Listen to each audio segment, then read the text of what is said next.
Hey, thanks for joining me once again. I went digging through my stuff and found this book that I bought forever and ever ago, and I completely forgot that I had, and I forgot that it even existed. The Witching Hour. It's funny because when I picked this up, or when I found it here just recently, yeah, I was like, oh yeah, right, that thing. I set it aside as like, okay, I need to show this soon. It's something different.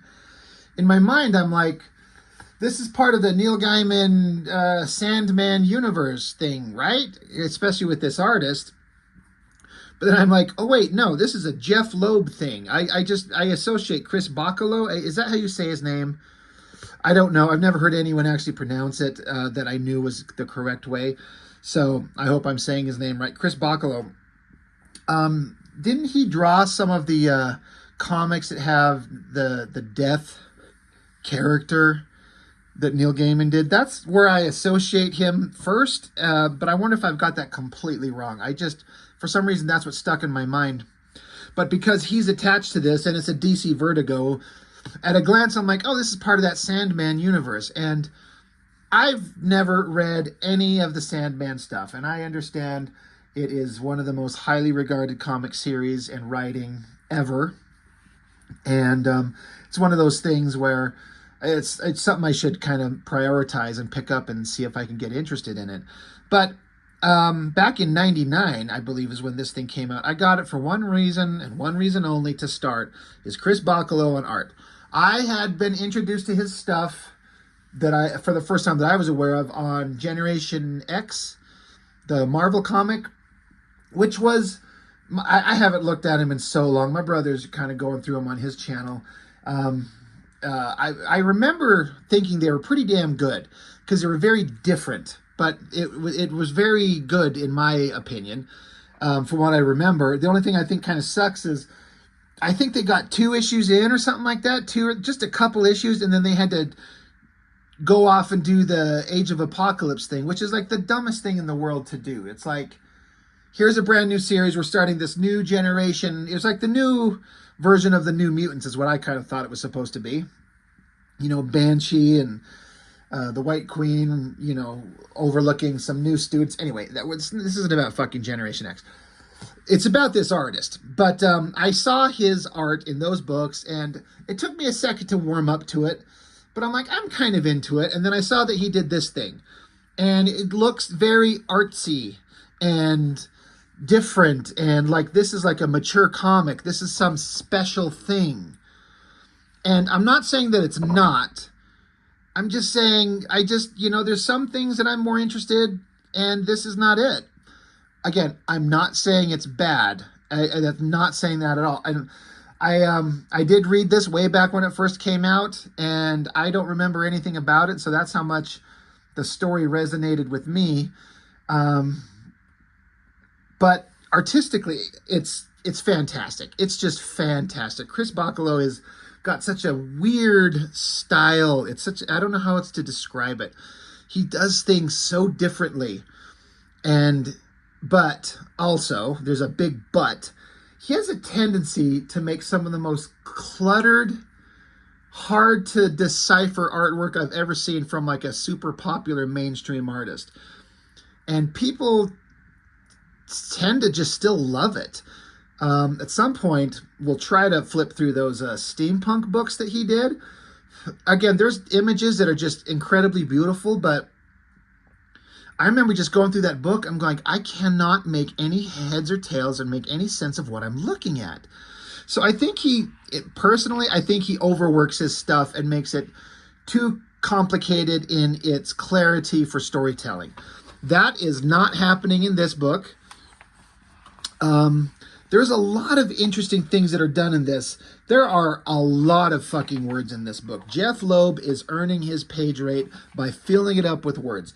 I'm not going to tell you whether it's good or not, because again, I read this years ago and thought it was kind of fine. Whatever, I'm done. I'm going to go back and read X-Force or something like that because I'm a stupid kid. But I never wanted to revisit it, and I just didn't have any interest in trying to reread this. I want to look at this for the art. I really appreciate them showing off some black and white artwork. I was always interested to see that type of stuff before the colors. But storytellers, Jeph Loeb, Chris Bachalo, and the copyright is these guys. This is something that they own. Art T-Bear on inks, which is something I didn't pay attention to back in the day, but now I see that I'm like, well, he's a great inker. And I think his inks work really well on this type of stuff. And they do some interesting stuff with the artwork. I'm not sure how it's pulled off. We'll get into it, but a little bit like here on the cover, like I think I see what they were going for. Looking through my camera lens, like on my phone here, this faded kind of gray looks kind of good on through the lens of my phone, but looking at it with my own eye, it looks like cheap computer smudging. Like it doesn't, I don't think it works. Like it's a little bit clearer, like a little bit more solid on the eye. And I appreciate the graphic design of it. The face being half over here, just the eye, the mouth, and these chunky shapes for the hair. It's definitely an interesting design element.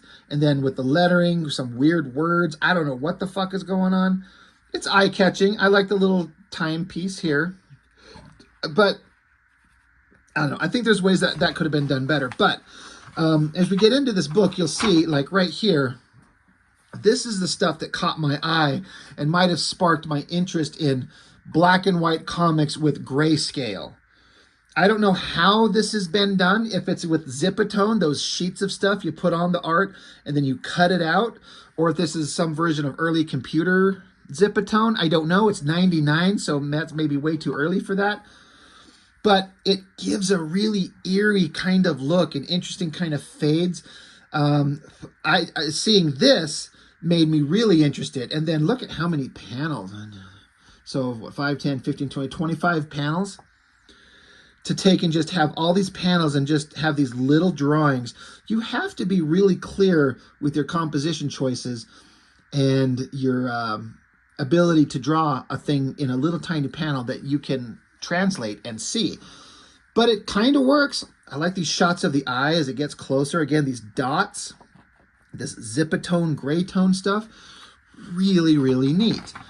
And then you get into the comic proper. Now here it's full color and it looks great. You know, Chris Bachalo does some, he can draw anything, like backgrounds of, like, I can just imagine this panel being given to lesser artists.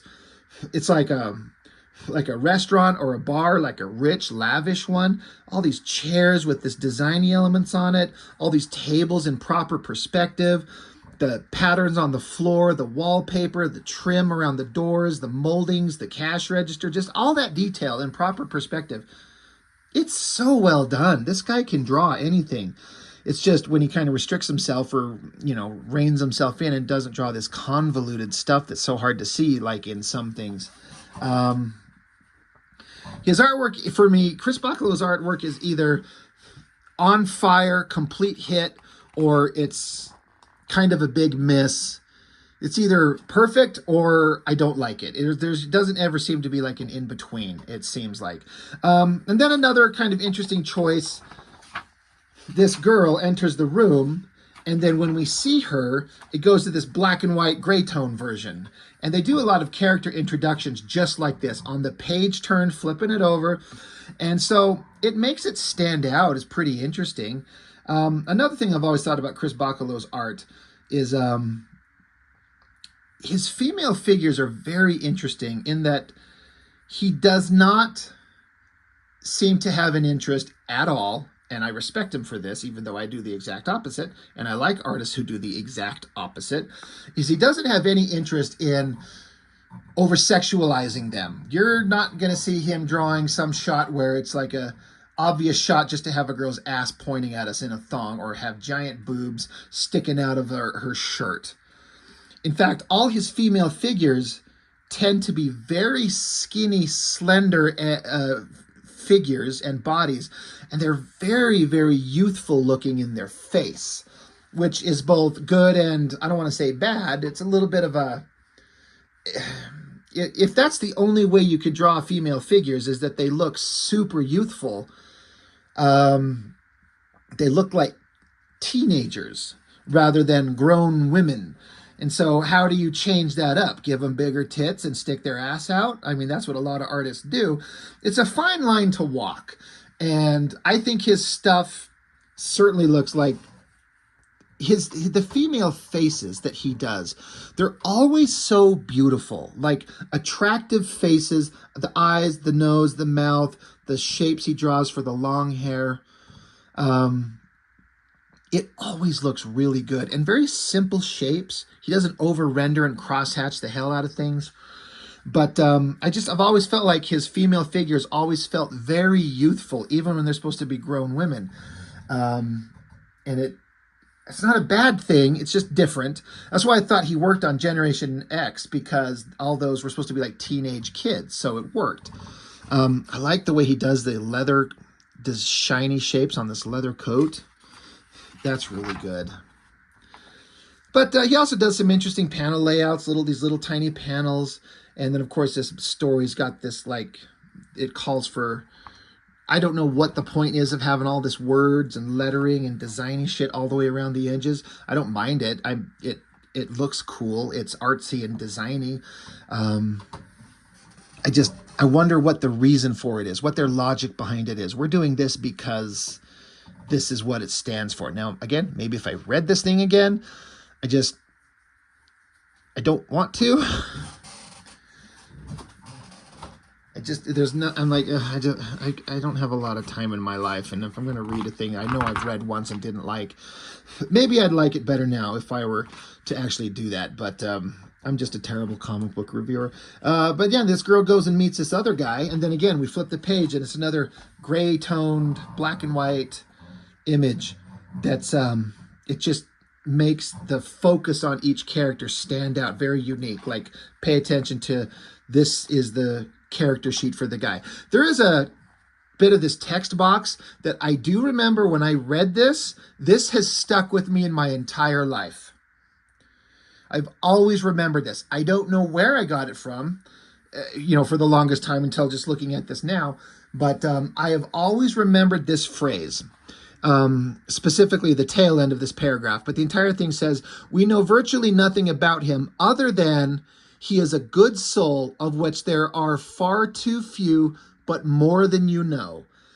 And I think that is reality in life, that there's really good human beings out there, and there's far too few of good people, but there's probably way more than you think. And I actually firmly believe that. And that has just been a phrase that's stuck in my head. I've always thought about that. Like, there's good people out there. There needs to be more, but there's probably more than you think. So that phrase stuck with me more than anything else in this book. But this big guy, he's a card player. It's all magical. It's all magic-based stuff. Again, look at these panel layouts. Tall, skinny panels. Sometimes two panels are actually one. It's just divided up to keep the grid kind of pattern. I always really like the way he draws. Like, look at the way he renders hair, the girl's long hair. It seems so simple when you look at it. These black shapes and a little bit of like feathering lines gives it a look of like a shiny kind of thing, a shiny vibe. The shot down here of this girl, again, youthful looking face, but she's got like realistic human proportions. That looks like a girl that you could meet on the street. Just a girl with long dark hair sitting on a bench in like a jacket and pants and shirt and just regular clothes. But she happens to just be very beautiful. But she also does look very young. This is an interesting kind of storytelling beat, because she's just sitting here by herself. And suddenly this dude sits down next to her. And he's shuffling his cards very noisily. And she's like, do you have to do this here? And then this one little skinny panel, I like this shot, where he just holds out cards in front of her. He doesn't say anything. But the implication is, take one.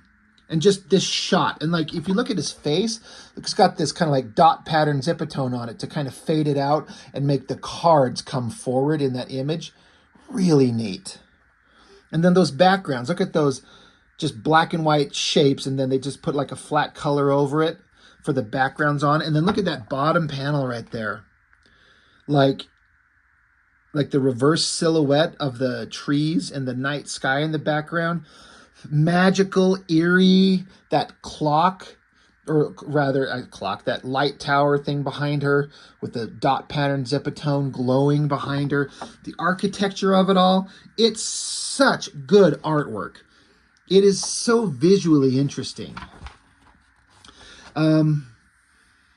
Interesting, kind of just a straight on building shot of the architecture, like not worrying about perspective on this building. It's just a straight on shot, but the buildings in the background are in perspective going in the distance. Really well done. Little tiny human figures here, so it gives a sense of scale. Another shot of a character in grayscale. I think it's pretty impressive. It stands out, makes you pay attention to it. This is another interesting thing where now that character is in full color. It's a little tiny person, but this girl that he's talking to, she's in black and white. He's in color, she's in gray tone. Interesting tattoo designs. I love that face on her, her hair. It's just an interesting back and forth of the color character and the black and white character. And these little drawings of like, that's like a shovel. There's some melting candles. Overhead shot of like the building that this person lives in. Just the tattoos on her body like coming off and coming to life. I don't know what the fuck is going on. I really don't. It's all based on magic and shit. I don't know what's going on, but it looks neat. Again, look at all these tiny little panels. Like, you got to be so good to pull this off. Good expressions. The glasses, the mouth. Look at the nose. The nose is just drawn as like two little dots.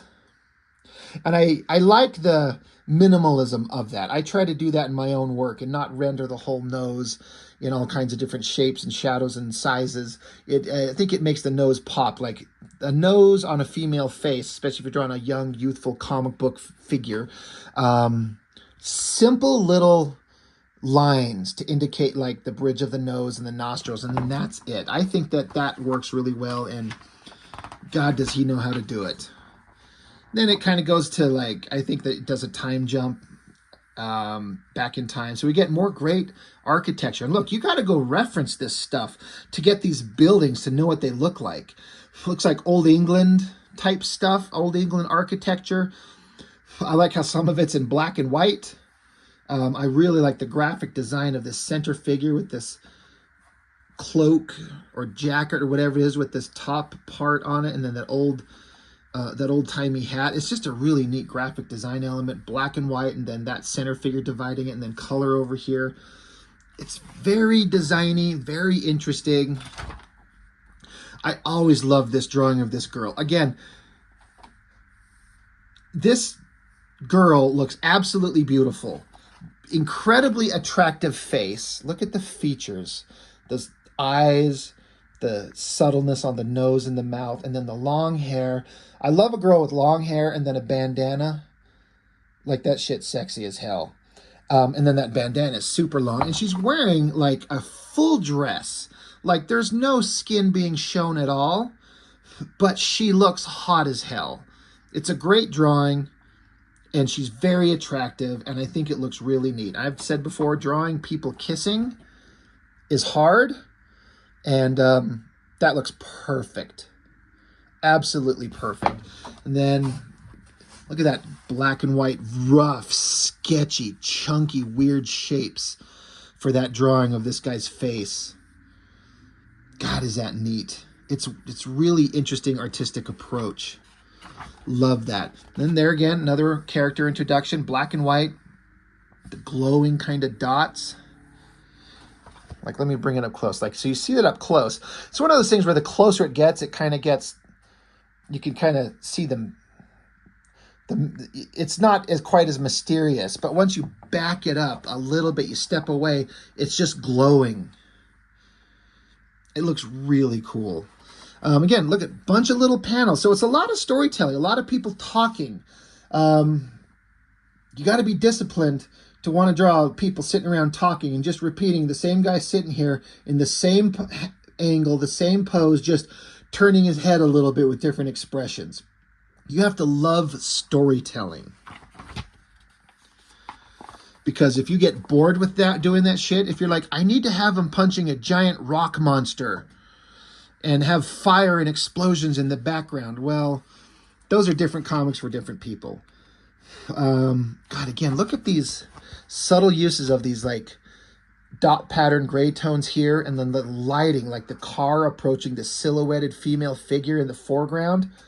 That looks so goddamn good. That is just a great panel. And then I always thought this page turn, because again, it's a car driving down the road, and there's this girl stranded by the side of the road, got a gas can with her. Look at that subtle little drawing. It's just a few chunky shapes, but you can read what it is. It's really neat. And then the flip on this, I think this is one of the best looking pages. Again, just the black and white, but those dot patterns on that, if you can see them up close there, you can see the dots, and so the magic kind of goes, you're like, oh, it's just simple dots. But when you back it out, it gives it this soft focus, this soft lighting. And it's magical, it's eerie, it's ghostly. That is so goddamn neat. Just fantastic.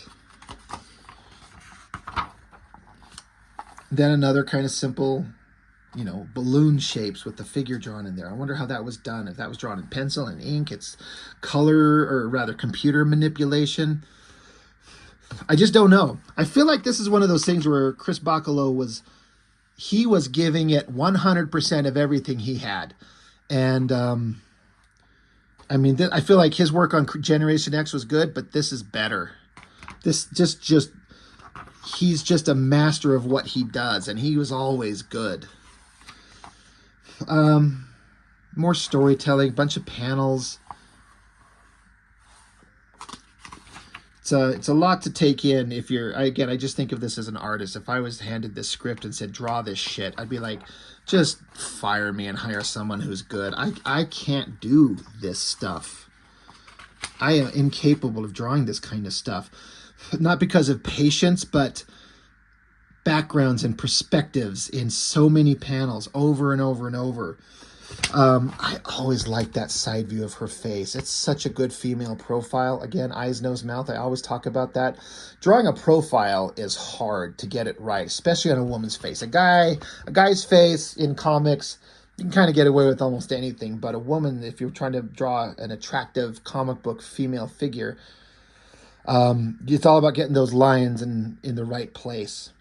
And it's tricky. I like the simple shape of her hair. But again, look at it. She's basically a very slender figure. It looks really good. I like the graphic design nature of this. Just the black suit. So it's just going on. A lot of storytelling. Again, I'm not going to tell you anything about the story. I don't know what's going on. There's that same girl with the bandana and the red hair back in olden times. I thought this was a great page. Again, this black and white figure of that guy and that face. Eerie. And then there's that girl. And then look at that bandana of hers. And look how long that thing billows out from her. And just keeps going down the page. It's an interesting thing that Chris Bachalo does is it's got hard, sharp angles. It doesn't feel like flowing cloth in the wind. It feels very different. And I feel like that's a very specific artistic choice of his. I'm not saying it's bad. It's just a designy thing that he does. But it doesn't feel like flowing cloth, but it still looks really good. All these images are just fantastic. The period accurate clothing. Look, he's even drawn like I almost called it a pirate ship because I'm just a child, but like a boat. Like you got the mast and the sails and the rigging and all that type of stuff. Even it's just these few basic line drawings behind him here, you can tell what you're looking at. And you got to reference this stuff to make it period specific. So good. But lots of storytelling, lots of perfect details. Nothing is over-rendered and cross-hatched within an inch of its life. It's clear and simple. It's different. It's the exact opposite of the stuff from Image Comics. Even though he'd go and do steampunk. No, was steampunk in Image? It was with Cliffhanger, right? Yeah. And then this girl again, where she got that same kind of bandana thing, but now it's like just a cloth thing that's covering. And look, it just comes down as a design element through the page, and it's like, it folds like paper, almost. Hard, sharp angles, and it's a really neat design element. I think it works really great. I thought this end page was so damn beautiful. You know, I'm a fan of like drawing female figures. I've said that. If you look at my artwork, you see what I do. So it was interesting to see this. She's, you know, barely covered up with the cloth thing that's folding around everywhere. It's got that same dot pattern, glows. So it's just beautiful. I don't know how else to describe it. It's so artistically interesting. I think it looks fantastic. And then we got the same back page.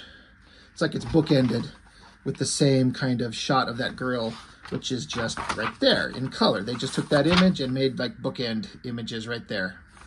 But this is book one of, I think, 3. And if I remember correctly, Bachalo drew books 1 and 2. And I'm trying to remember the name of the guy who did issue 3. It's a guy whose artwork looks very similar to Chris Bachalo's, but it is not him.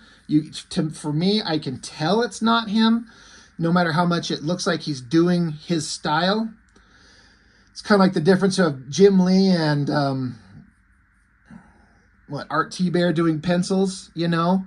It's similar, but to the trained eye who recognizes the artwork, you're like, it's similar, but it is not the same dude. So I don't know if Bachalo got behind because, you know, it looks like he has to put a lot of effort into these pages. It certainly looks time intensive, but it's beautiful stuff. But, you know, Vertigo, one of the very few Vertigo books I've ever read. Maybe the only Vertigo book I've ever read. Now I sit here and think about it. I honestly can't think if I've read any more. I'm trying to think if I have. I'm not saying that like I'm proud.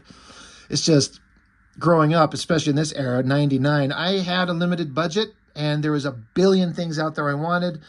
And the last thing I wanted to read was a book of some people sitting around talking to each other about magic. I wanted to watch, you know, hot babes stab monsters and have blood flying everywhere and explosions and guts and, you know, childish stuff. Anyway, but that's all I've got. I just thought it'd be an interesting thing to kind of show. I'm interested to know what anyone, you know, have you read this and what do you think about it? And yeah, just let me know. And I guess that's all I've got for now. So thanks for watching. I really appreciate it. I will see you next time.